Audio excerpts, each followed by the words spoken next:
안녕하세요. 저는 올해 75세 김명순입니다. 오늘 제가 직접 겪은 이야기를 들려드리려고 합니다. 정말 충격적인 일이었어요.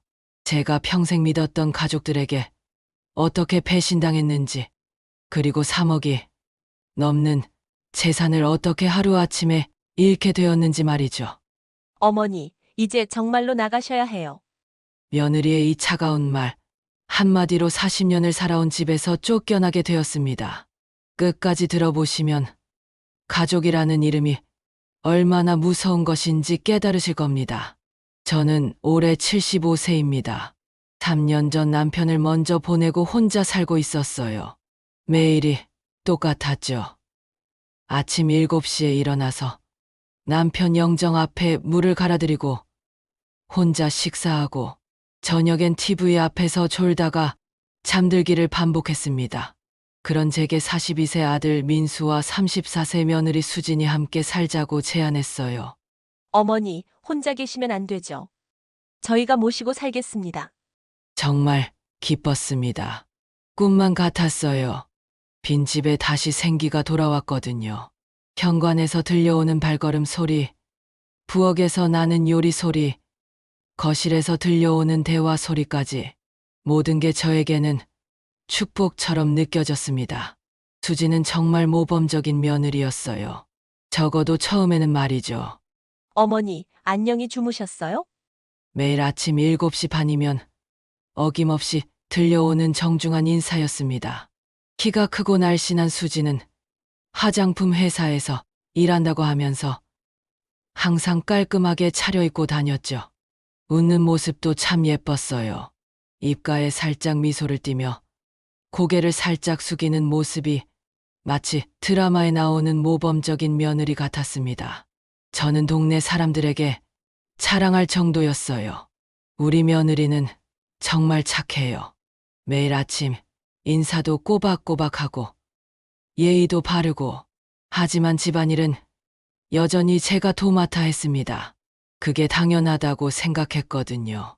시장 보기, 생활비 관리, 공과금 납부, 은행 업무까지 60년 넘게 해온 일이니까 당연하다고 여겼어요. 가계부 쓰기는 제 오랜 습관이었습니다. 들어온 돈 한 푼, 나간 돈 한 푼까지 꼼꼼히 기록했어요. 남편이 살아계실 때 늘 하시던 말씀이 돈 관리는 정확해야 해였거든요. 그래서 평생 한 푼이라도 틀린 적이 없었죠. 하지만 함께 산 지 2달쯤 지나면서 뭔가 달라지기 시작했습니다. 처음에는 아주 미묘한 변화였어요. 수진의 인사 소리에서 온기가 조금씩 사라지는 것 같았거든요. 어머니, 안녕히 주무셨습니까? 똑같은 말이었지만 톤이 달라졌어요. 마치 의무적으로 하는 인사 같았죠. 웃음도 어딘가 어색해 보였습니다. 입가는 웃고 있는데 눈이 웃지 않는 그런 표정이었어요. 더 이상한 일이 생겼습니다. 생활비 봉투가 자꾸 비어가는 거예요.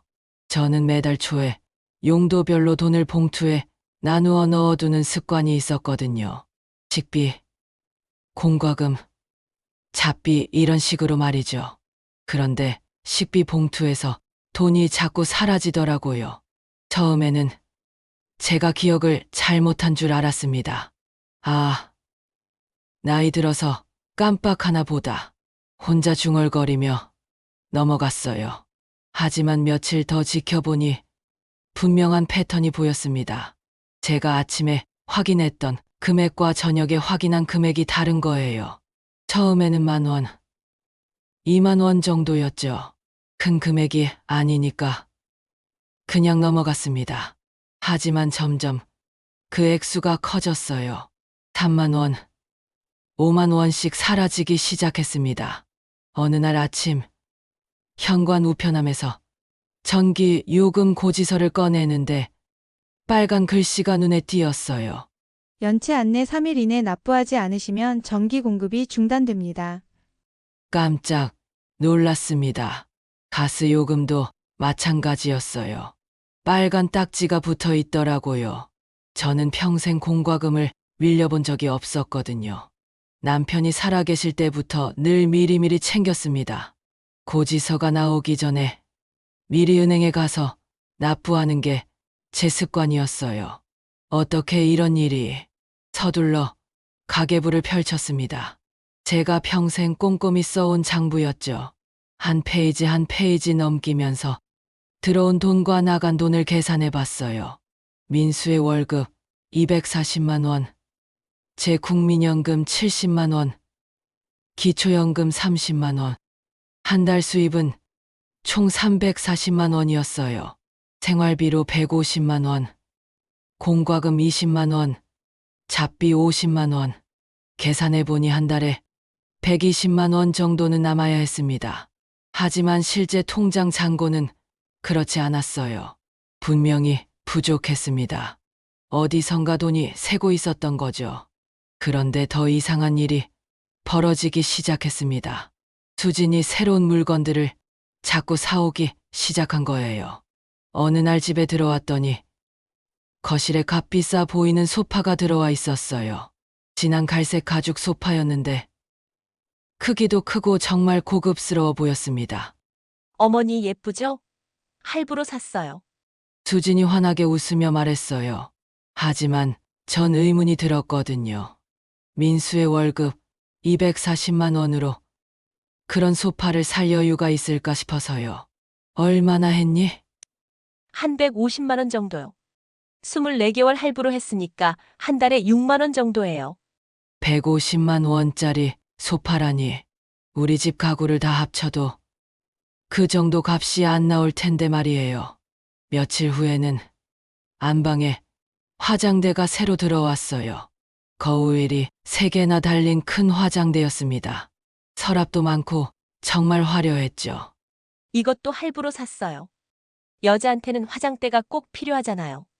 수지는 마치 당연하다는 듯이 말했어요. 하지만 제가 40년 넘게 쓴 낡은 화장대는 그냥 창고로 옮겨버렸습니다. 한마디 물어보지도 않고 말이에요. 어머니, 이런 낡은 건 이제 안 어울려요. 집 분위기도 안 맞고요. 제가 시집 올 때 친정에서 가져온 화장대였는데 별말을 못했어요. 수지는 옷도 자주 샀어요. 브랜드가 적힌 쇼핑백을 들고 들어오는 모습을 자주 봤죠.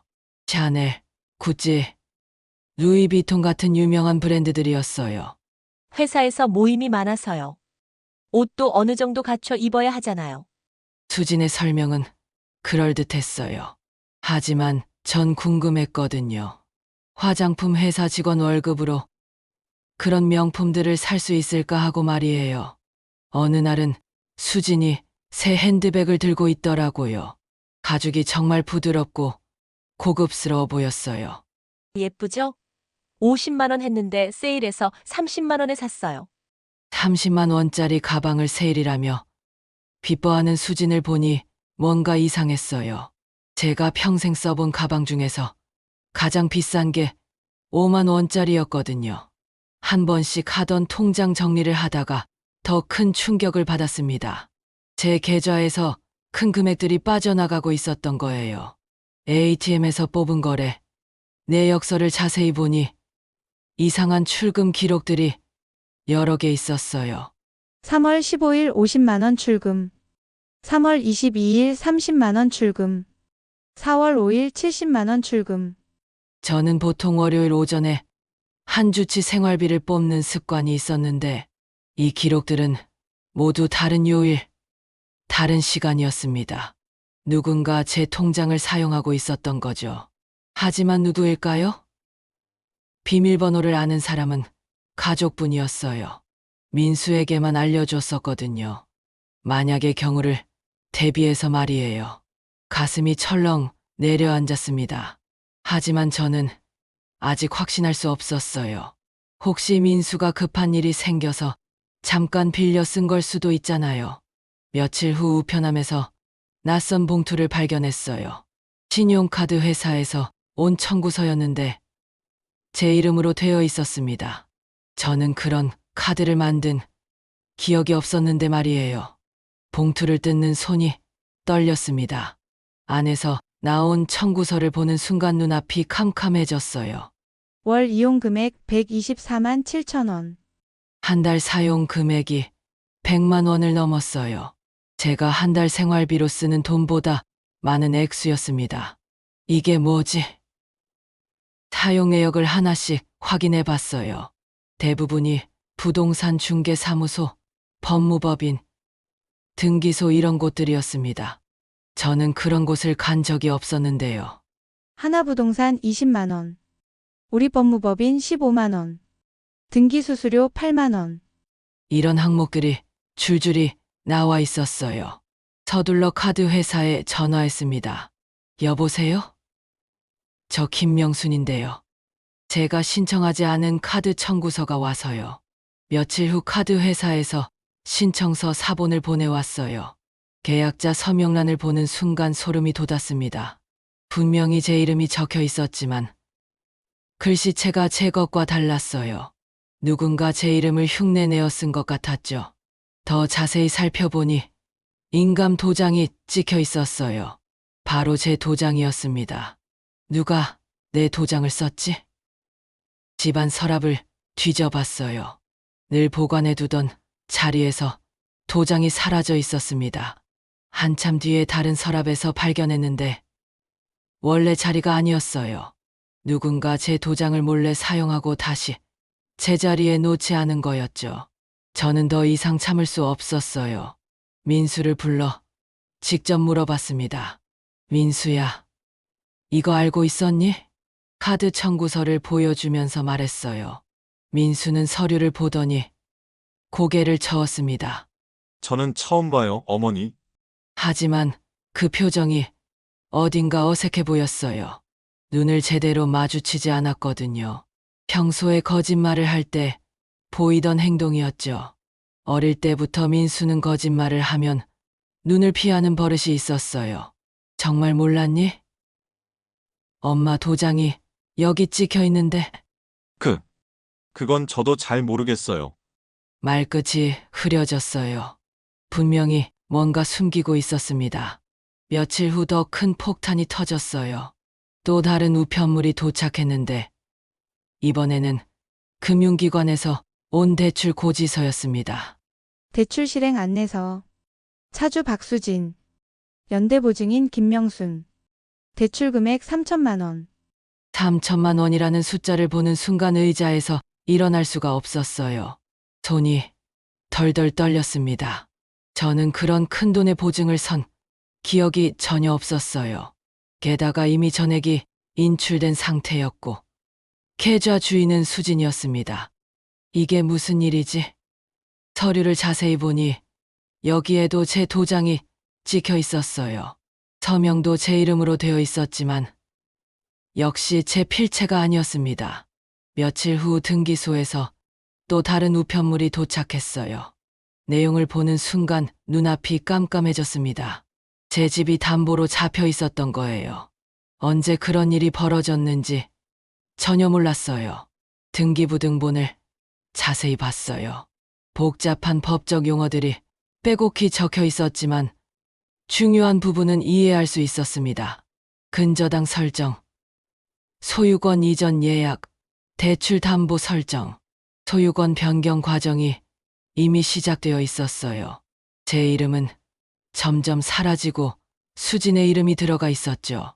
이제 모든 퍼즐이 맞아 떨어지기 시작했습니다. 수진이 새로 산 가구들, 비싼 옷들, 명품 가방들, 그리고 제 통장에서 사라진 돈들, 모든 것이 연결되어 있었어요. 저는 더 이상 참을 수 없었어요. 수진을 불러 정면으로 따졌습니다. 수진아, 이게 다 뭐니? 거실 탁자 위에 서류들을 쌓아두고 말했어요. 카드 청구서, 대출 고지서, 통장 거래, 내역까지. 수진은 처음에 시치미를 뚝 뗐어요. 저는 모르겠는데요. 어머니, 뭘 말씀하시는 거예요? 하지만 증거들을 하나씩 제시하자 표정이 바뀌었어요. 처음에는 당황하더니 점점 짜증스러운 표정으로 변했습니다. 어머니, 왜 이러세요? 저를 의심하시는 거예요? 의심이 아니라 여기 내 이름이 다 나와 있잖니. 대출 서류를 가리키며 말했어요. 더 이상 변명할 수 없다고 판단했는지 수지는 결국 인정할 수밖에 없었죠. 죄송해요, 어머니. 하지만 이유가 있어요. 수진의 변명이 시작됐어요. 민수의 사업이 어려워서 급하게 돈이 필요했다는 거였습니다. 그이가 친구와 함께 카페를 운영하려고 했는데 초기 자금이 부족했어요. 그래서 어쩔 수 없이 그럼 미리 말을 하지. 왜 몰래 했니? 제가 따졌어요. 어머니가 반대하실까 봐요. 곧 갚을 거예요. 카페가 잘 되면 몇 달 안에 다 갚을 수 있어요. 하지만 수지는 사과보다는 변명과 합리화만 늘어났어요. 마치 자신이 잘못한 게 아니라는 듯이 말이에요. 어머니도 가족을 위해서라면 이해해 주실 거라고 생각했어요. 그리고 어차피 나중에 민수 씨가 다 상속받을 돈 아니에요? 그 말을 듣는 순간 화가 치밀었어요. 제 돈을 몰래 써놓고도 당당한 태도가 이해되지 않았습니다. 민수에게도 물어봤어요. 너도 알고 있었니? 민수는 한참 동안 말이 없더니 작은 목소리로 대답했어요. 죄송해요, 어머니. 그 순간 가슴이 무너지는 느낌이었어요. 믿었던 아들마저 저를 속이고 있었던 거니까요. 며칠 후 더 충격적인 사실을 알게 되었어요. 이웃집 박 아주머니가 저를 찾아왔습니다. 아니, 혹시 집을 파실 생각이에요? 무슨 말씀이세요? 수진 씨가 부동산에 집을 내놓으러 갔다더라고요. 우리 동네 김부동산 사장이 그러는데 매매가를 물어보러 왔다고. 머리가 핑 돌았어요. 집을 팔려고 한다니요? 서둘러 수진을 찾았어요. 수진아, 부동산에 갔다 왔니? 네. 무슨 말씀이세요? 집 시세를 알아봤다며? 수진의 얼굴이 하얗게 변했어요. 들켜버린 거죠. 그냥 궁금해서 물어본 거예요. 요즘 집값이 어떤지. 궁금해서. 왜 나한테는 말 안 했니? 하지만 이제 수진의 최종 목표가 뭔지 분명해졌어요. 저를 이 집에서 내쫓고 집을 완전히 차지하려는 거였습니다. 그 계획은 거의 성공 단계에 와 있었죠. 법적으로는 이미 수진의 소유가 되어가고 있었으니까요. 평생 살던 우리 집이 남편과 함께 벽돌 하나하나 쌓아 올린 집이었어요. 아들을 키우고 가족의 웃음소리가 가득했던 집이었죠. 그 집이 이제 남의 손에 넘어가게 생겼습니다. 저는 더 이상 참을 수 없었어요. 다음 날 아침 일찍 경찰서로 향했습니다. 사기와 문서, 위조로 고소하겠습니다. 접수 창구에서 고소장을 달라고 했죠. 담당 경찰관이 상황을 들어보더니 심각한 표정을 지었어요. 진술서를 작성하면서도 눈물이 멈추지 않았어요. 가족을 경찰에 신고한다는 게 이렇게 슬픈 일인지 몰랐습니다. 모든 증거를 제출했어요. 위조된 서류들, 제 도장, 카드 청구서, 통장 내역, 대출 관련 서류까지. 하지만 정작 가족들은 저에게 등을 돌렸어요. 수지는 오히려 저를 원망스럽게 바라봤습니다. 어머니가 너무 하신 거 아니에요? 가족끼리 경찰서까지. 민수도 마찬가지였어요. 저를 피하기 시작했습니다. 엄마가 왜 그래요? 가족인데 이렇게까지 해야 하나요? 민수의 말에 가슴이 찢어질 것 같았어요. 하지만 경찰 조사 결과는 실망스러웠습니다. 담당 형사가 전화했어요. 어르신 처벌하기가 쉽지 않을 것 같습니다. 왜요? 증거가 다 있잖아요. 서류상으로는 모든 것이 합법적으로 처리되어 있어요. 도장도 진짜고 서류도 정식 절차를 거쳤고. 제가 동의한 적이 없다고요. 하지만 가족 간의 일이라 고의성을 입증하기 어려워요. 허탈했어요. 법은 약한 자를 보호해주지 않았습니다. 며칠 후 수진이 마지막 통보를 했습니다. 어머니, 이제 정말로 나가셔야 해요. 수진의 목소리는 차갑기만 했어요. 이제 제 집이니까 제가 쓸게요. 저는 어디로 갈 곳도 없었어요.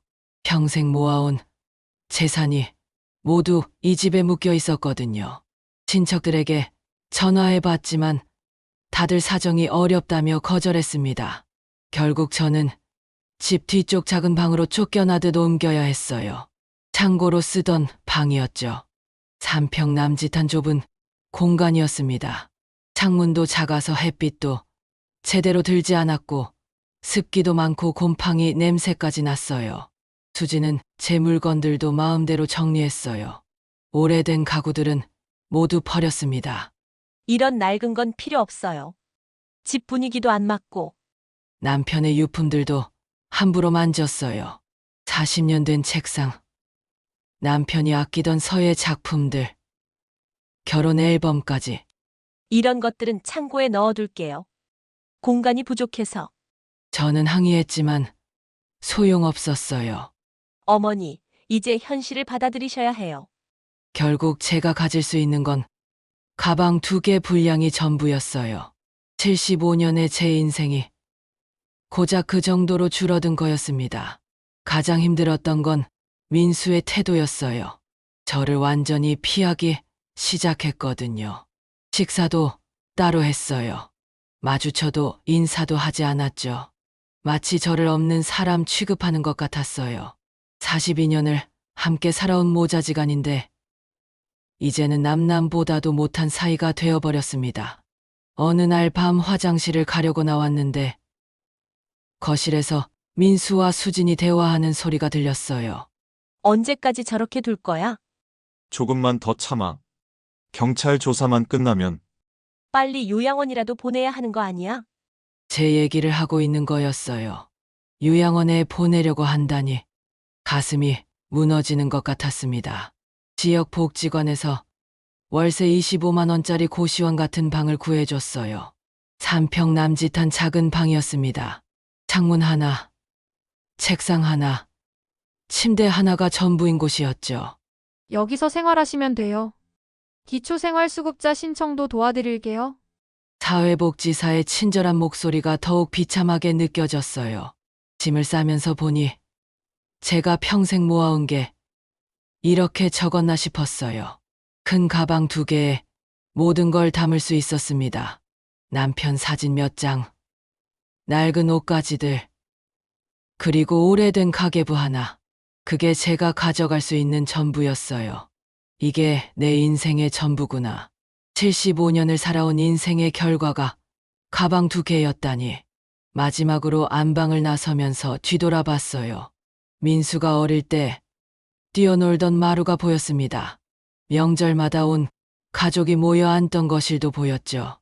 남편과 함께 꿈을 키우던 안방도 마찬가지였어요. 안녕.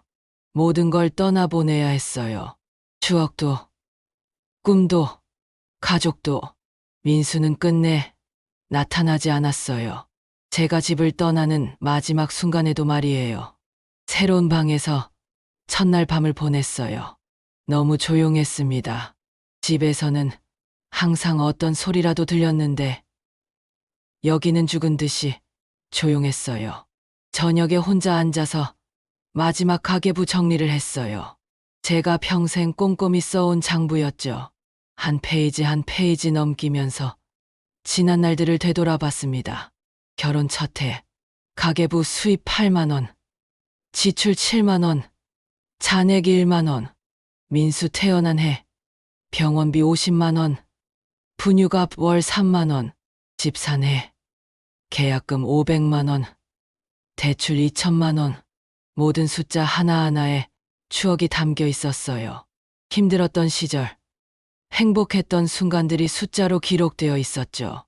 마지막 페이지에 적었어요. 최종 정산일 2025년 8월 31일 총 손실액 집값 2억 원, 예금 8천만 원, 대출 보증 3천만 원, 합계 3억 1천만 원, 남은 자산 국민연금 월 70만 원, 결론 평생 모은 재산 전액 손실. 가장 안타까운 건 빈칸으로 남은 부분들이었어요. 민수 결혼 축하금 500만 원, 실현되지 못한 계획, 손자 돌잔치 비용 300만 원, 볼 수 없게 된 미래, 남편 추도식 비용 200만 원, 치를 수 없게 된 의무. 그 모든 빈칸이 결국 제 이름과 함께 사라져 버렸어요. 며칠 후 복지관에서 연락이 왔어요. 어르신 같은 처지의 분들과 함께 상담 모임을 만들려고 하는데 참여하실래요? 같은 처지요? 네, 가족들에게 재산을 빼앗긴 어르신들 말이에요. 요즘 많이 늘어나서. 그제서야 알았어요. 저만 이런 일을 당한 게 아니라는 걸. 수많은 노인들이 가장 믿었던 가족들에게 배신당하고 있었던 거죠. 참여하겠습니다. 작은 목소리로 대답했어요. 혼자가 아니라는 사실만으로도 위로가 되었습니다. 75살에 새로 시작하는 인생이지만 이번에는 남을 위해서가 아닌 저 자신을 위해서 살아보려고 합니다. 숫자는 거짓말하지 않아요. 하지만 때로는 숫자보다 중요한 게 있다는 것도 이제 알겠습니다. 이것이 제가 직접 겪고 기록할 수 있는 마지막 이야기예요. 아니, 어쩌면 새로운 이야기의 시작일지도 모르겠네요. 제 이야기를 끝까지 들어주셔서 고맙습니다. 여러분은 제 이야기를 어떻게 생각하시나요? 댓글로 의견을 남겨주세요. 가족이라는 이름으로 벌어지는 이런 일들을 어떻게 예방할 수 있을까요? 저와 같은 일을 겪지 않으려면 어떻게 해야 할까요? 구독과 좋아요는 더 많은 실화를 전해드리는 힘이 됩니다. 다음에도 더 생생한 실화로 찾아뵙겠습니다. 감사합니다.